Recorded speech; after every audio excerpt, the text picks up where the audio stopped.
അസ്സലാമു അലൈക്കും വറഹ്മത്തുള്ളാഹി വബറകാതുഹു. രോഗസംരക്ഷണം എന്നത് ഓരോ മനുഷ്യൻ്റെയും ആഗ്രഹവും ജീവിതത്തിലെ ആവശ്യവുമാണ്. ഹബീബായ നബി സല്ലല്ലാഹു അലൈഹി വസല്ലമ തങ്ങൾ പഠിപ്പിച്ച രണ്ടു മാർഗങ്ങൾ ഓർമ്മിപ്പിക്കാം.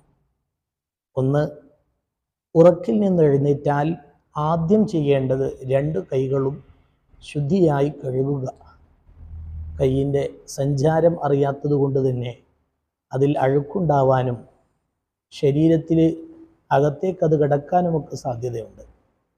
രണ്ടാമത്തേത്, ഉണർന്നാലും ഉറങ്ങുമ്പോഴും അതിനു പുറമെ 5 നേര നിസ്കാരങ്ങൾക്ക് വുളൂ ചെയ്യുമ്പോഴും മിസ്വാക്ക് ചെയ്യുക അഥവാ പല്ല് തേക്കുക.